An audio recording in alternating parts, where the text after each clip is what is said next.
Bom, a aula de hoje é um tema relativamente comum no concurso. Temos ali cardiologia, infarto agudo, angina, insuficiência cardíaca congestiva e arritmias. Todos temas que são importantes. Lembrando que a base do nosso raciocínio, a base para você aprofundar, é entender o eixo central. Depois que tu entende o eixo central, fica muito mais fácil você conseguir aprofundar o tema. Então é isso que a gente vai fazer hoje. Vai botar o eixo central, de uma forma que vocês consigam entender. A partir daí, conforme vocês forem estudando, vocês irem aprofundando, fica muito mais fácil dentro dessa discussão. Então, primeiro exame físico cardiológico, tá? Depois angina e infarto, depois as complicações, basicamente insuficiência cardíaca e arritmias, que são pontos importantes. Começando pelo exame físico cardiológico, lembrar que o débito cardíaco tem uma fórmula, isso cai, que é o volume sistólico vezes a frequência cardíaca. E o débito nada mais é do que o volume de sangue ejetado por cada ventrículo por minuto. Então, por minuto, ventrículo direito, ventrículo esquerdo, bombeio uma quantidade de volume, e isso é o débito.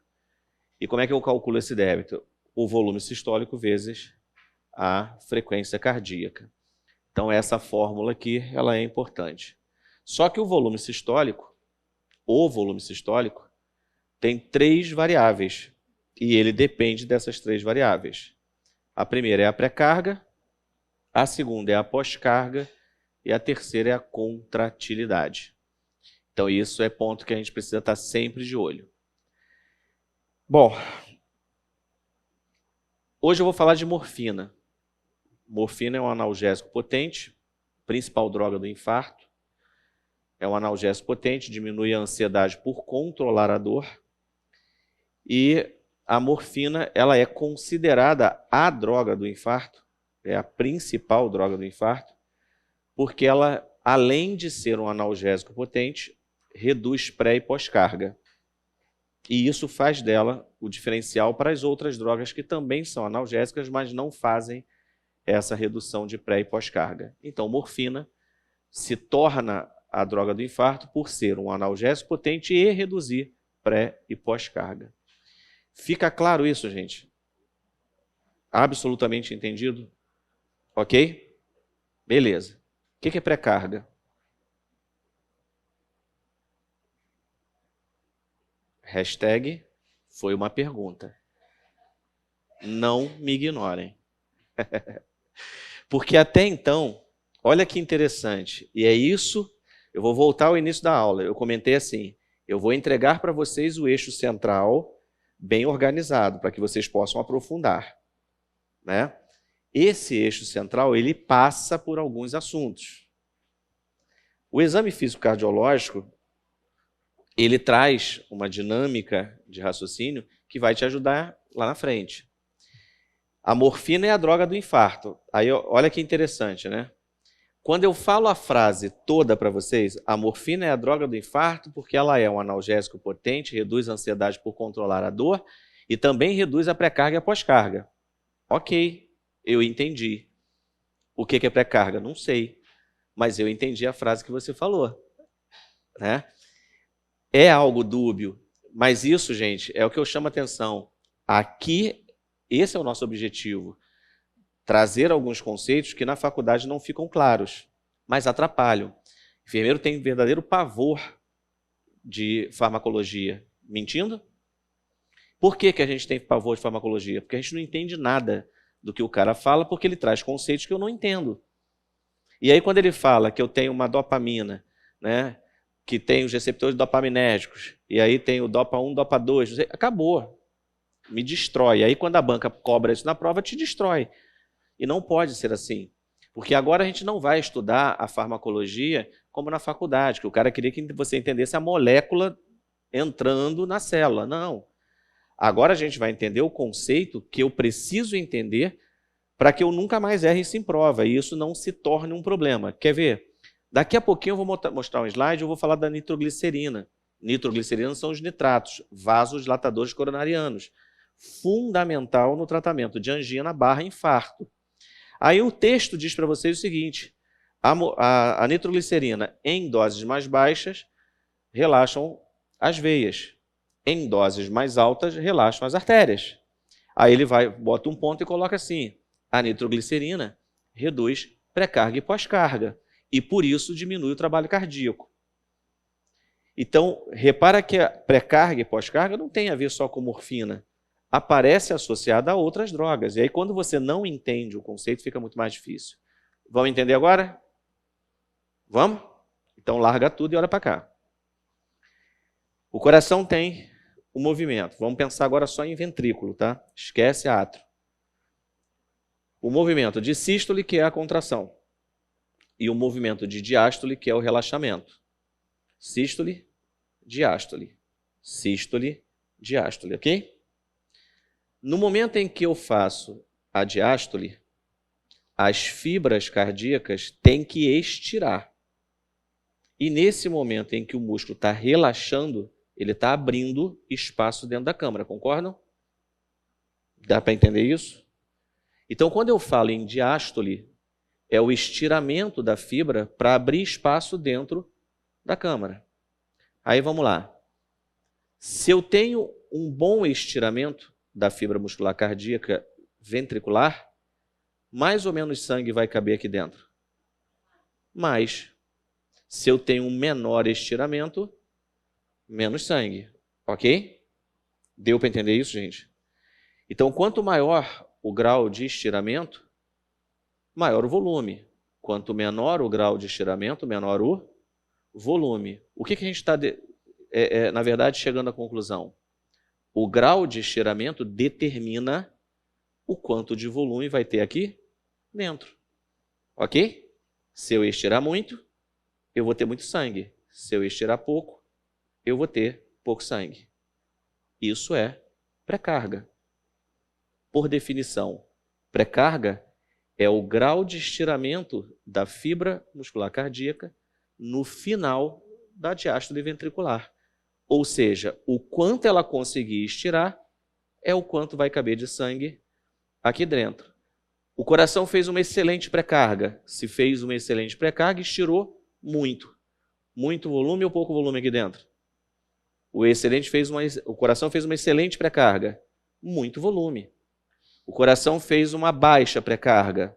Pouco volume. Associem a palavra pré-carga a estiramento. E nunca mais tu erra o raciocínio. Porque pré-carga, por definição, refere-se ao grau de estiramento da fibra muscular cardíaca ventricular ao final da diástole. Por que a morfina é a droga do infarto? Porque, na verdade, ela vai lá na periferia e dilata os vasos. Ela faz vasodilatação periférica. No momento que faz vasodilatação periférica, a pressão lá na periferia diminui e você tem um menor retorno venoso. No momento que eu tenho um menor retorno venoso, o coração é alertado disso e não vai precisar fazer um estiramento muito grande. Ele ajusta ao volume que vai retornar e aí ele trabalha menos. Foi? Pré-carga? Isso é pré-carga. Grau de estiramento da fibra muscular cardíaca. Associa sempre pré-carga a estiramento, que aí tu nunca mais erra.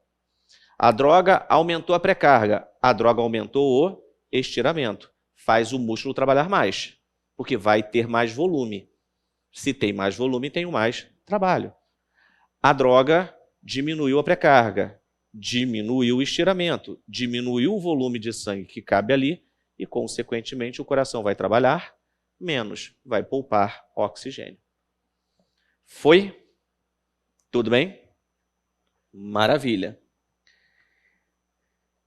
Vamos pensar agora que o ventrículo fez uma excelente pré-carga. Se fez uma excelente pré-carga, encheu muito ou pouco? Muito ou pouco, gente? Muito. Falou agora em pré-carga e estiramento. Excelente pré-carga, excelente estiramento, encheu bastante. Vamos pensar agora no ventrículo esquerdo. Por que ventrículo esquerdo? Porque é a câmara principal. É aquela que vai levar sangue oxigenado para todo o corpo. Tá? E, comparado o ventrículo esquerdo e ventrículo direito, o ventrículo direito bombeia para a artéria pulmonar. É um sistema de baixa pressão. Então, ele tem muito menos trabalho que o ventrículo esquerdo. Porque o ventrículo esquerdo, e por isso ele tem maior massa muscular, ele vai bombear para a aorta, que é o principal sistema pressórico do corpo, é a principal artéria. Aí vamos lá. Entendido que o ventrículo esquerdo fez uma excelente pré-carga, ele encheu bem. Ok? A partir de agora, qual é o desafio desse ventrículo? Ele vai ter que, ao bombear, jogar esse sangue para o sistema da aorta, para a artéria aorta, que é um sistema de altíssima pressão. Agora eu vou fazer um parêntese e vamos imaginar uma cena que não tem nada a ver com o corpo. Trem lotado, ônibus lotado, metrô lotado. Chegou, abriu a porta, aquela parede humana. Se você parar na força da educação e ficar assim, dá licença, moço, dá licença, eu preciso entrar. Vai entrar? Não. Você que está dentro do metrô sabe que aquilo está lotado, e aí o metrô abre a porta, e para alguém entrar, ele tem que vencer a resistência de quem está dentro que não quer que você entre. E aí você vai na força do ódio, com toda a educação, dá licença! E o milagre acontece. Entram mais 3, num lugar que parecia que não cabia mais ninguém. Não é assim? É, porque venceu-se a resistência. Então percebam, o ventrículo esquerdo, ele encheu bastante, mas ele vai bombear para a artéria aorta, que é um sistema de altíssima pressão. E aí, neste momento em que ele vai bombear, para que ele consiga ser eficiente e esvazie, ele precisa vencer a resistência. Se ele não vencer a resistência, ele não consegue o quê, gente? Esvaziar. Dá para entender isso? Isso é pós-carga. O quanto de resistência tem que ser vencida. Então, é o esforço que o ventrículo faz para vencer a resistência. Quanto maior a pós-carga, maior a resistência. Agora vocês vão associar o termo pós-carga a resistência. Pré-carga, estiramento. Encheu. Pós-carga, resistência. Conseguiu esvaziar, porque venceu a resistência. Pós-carga aumentada, resistência aumentada. Vai ter que trabalhar mais para conseguir o quê? Esvaziar. Pós-carga diminuída, resistência diminuída. Vai trabalhar bem menos para conseguir esvaziar. Na aula de hipertensão, preste atenção agora, porque eu vou fazer a correlação de 2 temas importantes.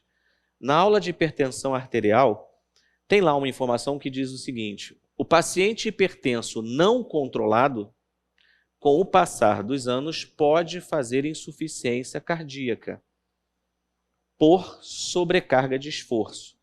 Vamos entender isso?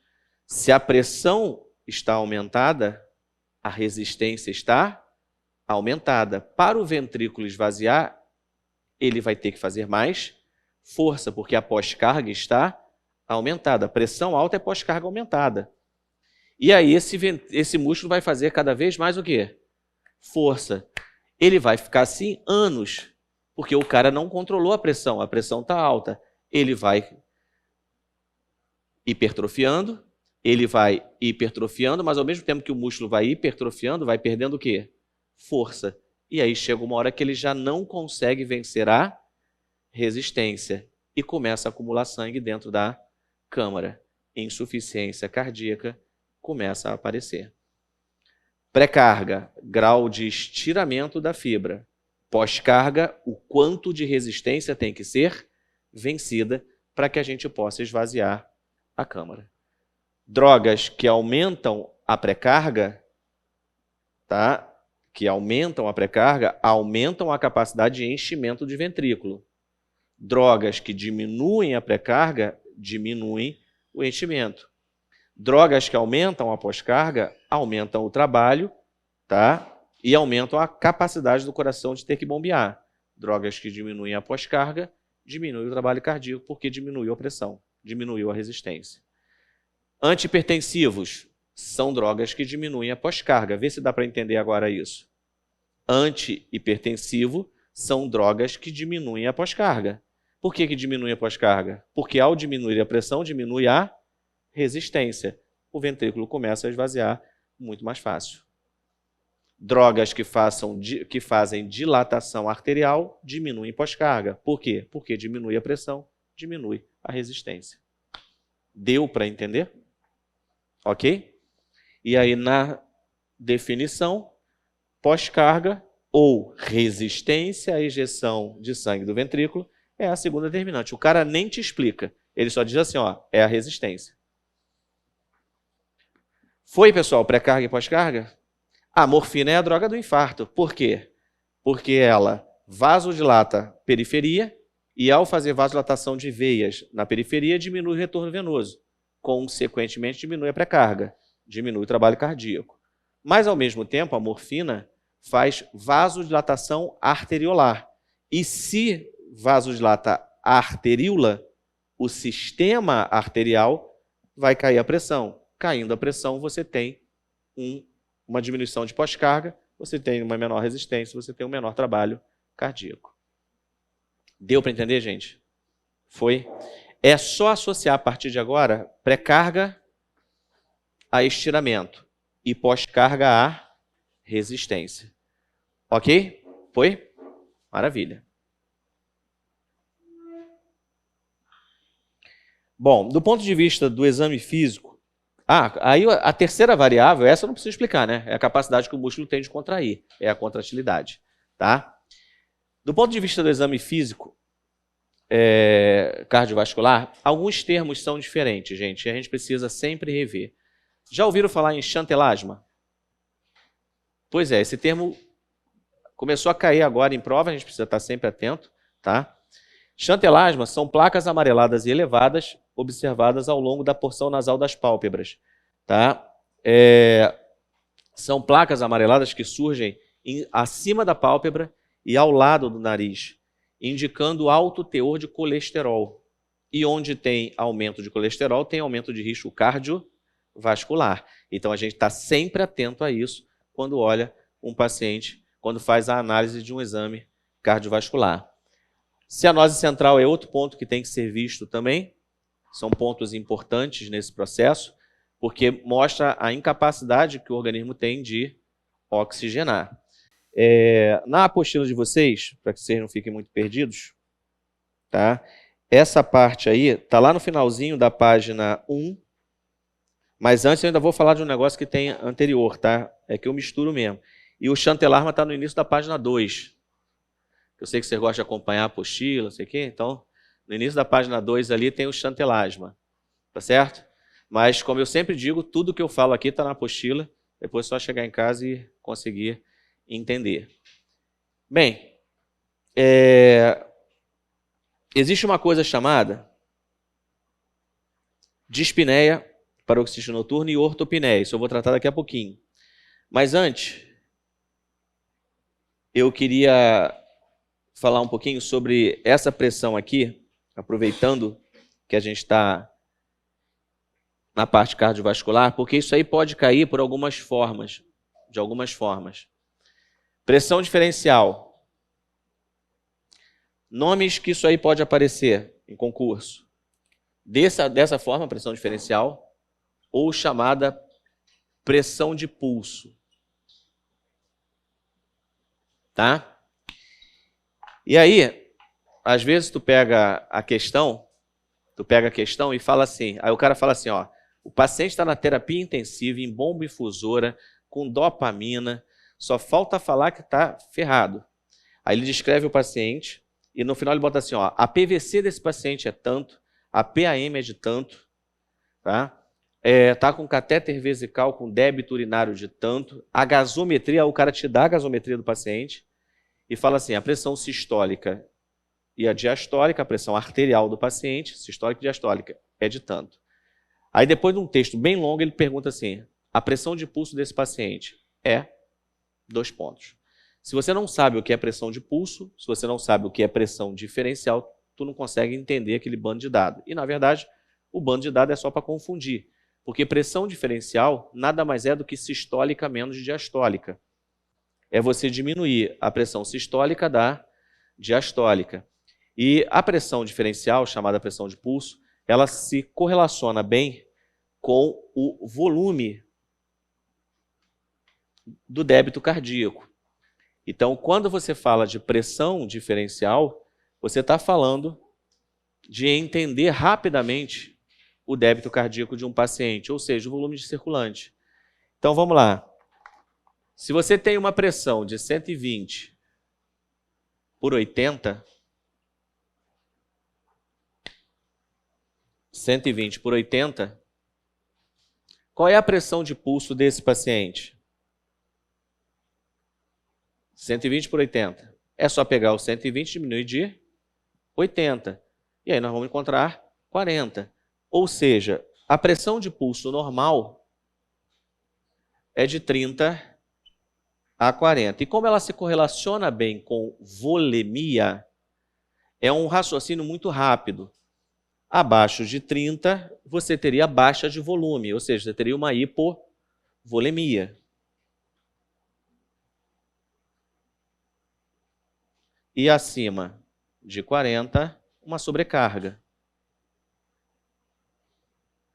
É fidedigno? Claro que não. Porque, por exemplo, quando você vai olhar o choque, no choque, você tem a fase compensatória. Choque hipovolêmico, você tem a fase compensatória. E na fase compensatória, a pressão vai ser corrigida. Então, você pode ter um paciente perdendo volume com uma pressão normal e, consequentemente, uma pressão diferencial normal. Só que ela não vai sustentar muito tempo. Então, quando você monitora essa pressão, em algum momento ela vai cair. E aí você pega rapidamente a queda dela e identifica uma perda de volume. Por isso que é um parâmetro interessante em emergência. Tá? Acompanhou ali, vou dar um exemplo. O cara chega com 120 por 80, uma história de trauma. Tem lá pele fria e pegajosa, taquicardia. Você entende que aquilo ali é uma fase compensatória de choque, pelo tipo de sinal e sintoma. Quando você monitoriza, aparece lá 120 por 80, pressão normal, mas o cara está perdendo volume. O mecanismo compensatório está segurando. Aí chega uma hora em que esse mecanismo não segura. Daqui a pouco a pressão despenca e vem para 90 por 70. 90 por 70, se tu olha a pressão diferencial, dá 20. O cara está hipovolêmico. Então, rapidamente tu chega ao parâmetro. Por isso que é indicado em emergência pressão de pulso diferencial. Choque cardiogênico é outro que eu também consigo pegar. Então, por isso, se recomenda no exame físico cardiovascular se avaliar pressão de pulso, pressão diferencial. Deu para entender isso, gente? Eu falo sempre as duas nomenclaturas porque pode vir um ou outro. Então, por isso é importante. Tá? E a gente tem que estar sempre olhando a hipotensão ortostática,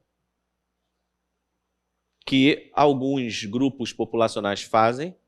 Idosos é muito comum, mas isso na hipertensão arterial, que é a aula de Clínica Médica 1, eu comento melhor com vocês, porque a gente fala da necessidade, em especial, idosos diabéticos, tá, de fazer sempre a aferição nas duas posições, sentada e 3 minutos depois, paciente em pé, para verificar a queda da pressão arterial.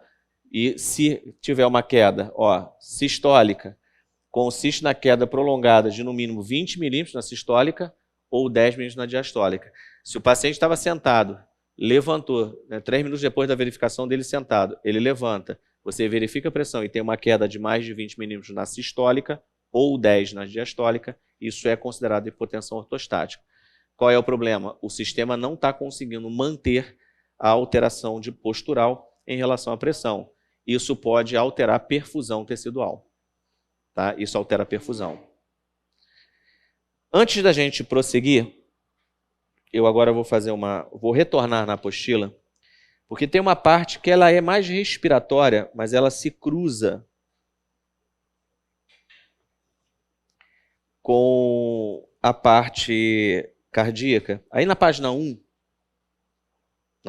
tem 2 termos que são respiratórios. Por isso eles não estão aqui. Mas eles se cruzam com a parte cardíaca, em especial insuficiência cardíaca, que é a ortopneia versus a dispneia paroxística noturna. Gente, alguém sabe a diferença desses dois termos? Lembrando que a hora de errar é aqui. E a hora também de não saber é aqui. Não pode não saber na hora da prova. Quando abre a prova, aí não pode não saber, que aí dá problema. Então vamos lá, para ninguém se enrolar. Ortopneia é uma dificuldade respiratória, é uma dispneia que o paciente tem quando ele tenta deitar. Então repara, a congestão cardíaca às vezes é tão intensa por uma insuficiência cardíaca que ao deitar, esse paciente senta na sua cama e quando ele deita, ele já inicia uma dispneia burral, que ele não consegue ficar na posição. Ele tem que sentar novamente ou mesmo ficar em pé para conseguir respirar. Nome disso, ortopneia. Então, ortopneia é uma dispneia que se apresenta quando o paciente se deita. Mas observa, é um detalhe importante, ele não consegue ficar deitado. Ele deita, já vem a dispneia, ele tem que sentar ou mesmo ficar em pé para conseguir voltar a respirar tranquilamente e a dispneia passar. Nome disso, ortopneia. Todos os dois estão muito associados à insuficiência cardíaca, tá? Só que a diferença do grau da insuficiência é que faz, né, faz uma diferenciação do ponto de vista da gravidade da insuficiência, vamos colocar assim. Já a dispneia paroxística noturna, olha o nome, dispneia paroxística noturna. É uma dispneia quando o paciente deita. Só que observa o detalhe do texto. Ele te diz assim, o paciente acorda sufocado sem conseguir respirar. E aí ele tem que se sentar ou ficar em pé para voltar a respirar normalmente. Percebam que tanto a ortopneia quanto a dispneia paroxística noturna, o paciente no final termina na mesma posição, ou sentado ou em pé, para conseguir respirar. As duas se dão quando o paciente deita. Qual é a diferença entre elas? É se conseguiu ou não dormir. Na dispneia paroxística noturna, ele consegue dormir e é acordado pela dispneia. E aí, obrigatoriamente, ele vai ter que se sentar ou ficar em pé para melhorar. Na ortopneia, ele não consegue. Deu para entender isso, gente? Porque isso bate aonde? Na gravidade da insuficiência cardíaca. Um paciente com ortopneia é muito mais grave porque ele não consegue tolerar posições sentadas. O cara tem que dormir muitas vezes sentado com o travesseiro nas costas para conseguir descansar. Deu para entender a diferença de ortopneia e dispneia paroxística noturna? Foi? Maravilha. Lembrando que são sintomas respiratórios, mas ocorrendo por parte cardíaca. Tá? Por isso que ele é discutido no capítulo de cardíaca. E muita gente me pergunta, Valdemir, qual é o melhor livro para entender essa história toda aí que você explica, as matérias que você dá? Tratado de Enfermagem Médico Cirúrgico Bruno Sudas, gente. É um livro gigantesco, que é o que assusta as pessoas, mas o livro tem uma construção muito interessante, porque ele traz primeiro uma revisão de anatomia e fisiologia para tu entender o sistema. Aí depois ele te mostra como o sistema trabalha mal. Tá? Fisiopatologia, sinais e sintomas clássicos. Quais são os exames que você usa para aquele sistema? E depois ele vai para as patologias. E aí na patologia ele vai construindo com você o conhecimento. Então é realmente um dos livros que eu indico quando você quer aprofundar essa história. E é o que eu falo, quem estuda por tratar de enfermagem médica cirúrgica dificilmente erra qualquer tipo de questão dessa aí em prova. Mesmo que o cara não peça Brunner. O cara pode botar lá, segundo fulano. Tá? Eu vi mostrando isso para os alunos aí das outras turmas, que eu falo assim, ó, tá vendo esse autor aqui fala isso, né? Mas vamos ver o que o Brunner fala? Aí quando eu mostro o que o Brunner fala, o cara vai lá, procura a resposta e marca. Porque é basicamente, né, uma fala muito mais completa que você consegue entender melhor. Bem, Tratado de Enfermagem Médico-Cirúrgica Brunner e Sudart. É o principal livro de concurso, cai em todos os concursos. Até os concursos que dizem que não cai, ele cai.